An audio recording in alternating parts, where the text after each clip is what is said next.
की बड़ी खबर है, पाकिस्तान के पेशावर में भी बड़ा धमाका हुआ। सियालकोट लाहौर के बाद अब पेशावर में भी बड़ा धमाका। पाकिस्तान के पेशावर में इस वक्त की सबसे बड़ी खबर, सियालकोट और लाहौर के बाद अब पेशावर में भी बड़ा धमाका किया गया है। तुम एक मारोगे, हम घुस घुस के तुम्हारे सारे ठिकानों को मार देंगे।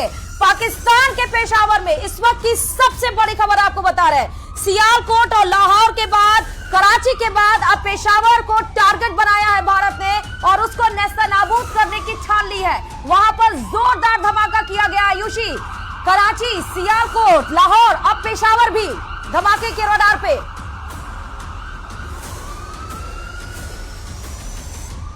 के पेशावर में भी बड़ा धमाका हुआ है। सियालकोट, लाहौर के बाद पेशावर में भी धमाका, क्योंकि देखिए जिस तरीके से पाकिस्तान नापाक हरकतें करते हुए नजर आ रहा है। आप देखिए इससे पहले जो जानकारी मिली, लाहौर, कराची, सियालकोट, अब देखिए इस तरीके से जो हमले पाकिस्तान अब अलग अलग जगहों पर करता हुआ नजर आ रहा है। भारत बिल्कुल अब जवाब देता हुआ नजर आ रहा है, लेकिन पाकिस्तान अभी भी देखिए श्रुति सुधरने को तैयार नहीं है। एयर डिफेंस सिस्टम पूरी तरीके से उनका तबाह हो चुका है, लेकिन उसके बाद भी इस तरीके के हमले पाकिस्तान लगातार करता जा रहा है। और एक तरफ तो लगातार बैठकों का दौर भी चल रहा है। प्रधानमंत्री नरेंद्र मोदी नजर बनाए हुए हैं। अब देखना, क्योंकि तीनों सेनाओं के प्रमुख के साथ भी बैठक हुई है, तो जाहिर सी बात है पाकिस्तान ने इस तरीके की जो हरकतें की है, इसका तो मुंहतोड़ जवाब अब दिया जाएगा। तो एक एक करके हम घुस घुस के मार रहे हैं।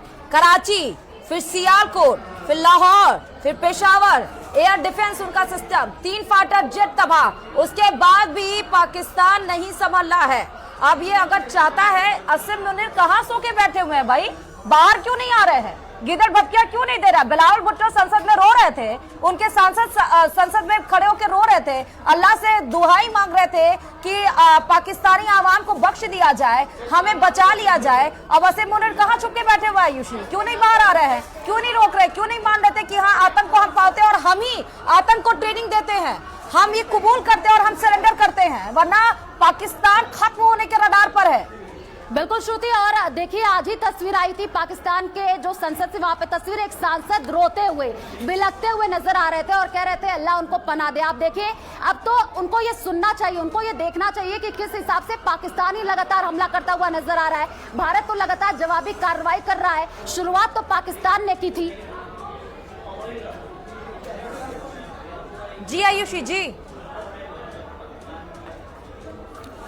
तो देखिए सियालकोट, लाहौर के बाद पेशावर में भी धमाके। ये बड़ी खबर, पाकिस्तान के पेशावर में भी बड़ा धमाका हुआ है। जिस हिसाब से पाकिस्तान अब भारत को टारगेट करता हुआ नजर आ रहा है। कुछ देर पहले ही हमने आपको ये जानकारी दी थी, जैसलमेर में भी जो है वहां पर किस तरीके से ड्रोन से हमला करने की कोशिश की गई थी। उसके बाद से जम्मू एयरबेस और साथ ही साथ पठानकोट एयरबेस 8 मिसाइलें जो है भारत ने दागी है। भारत की जो सेना है वो पूरे तरीके से तैयार है। जो लगातार बैठकें हो रही है श्रुति, उसमें लग रहा है कि अब पूरी तरीके से निर्णय लिया जा रहा है कि पाकिस्तान अगर नहीं मान रहा है तो भारत को खुली छूट, भारत की जो सेना है उसको खुली छूट है कि किस तरीके से हमला किया जाए, धमाका किया जाए। और अब देखिए पूरी तरीके से पाकिस्तान अब बर्बाद होता हुआ नजर आ रहा है।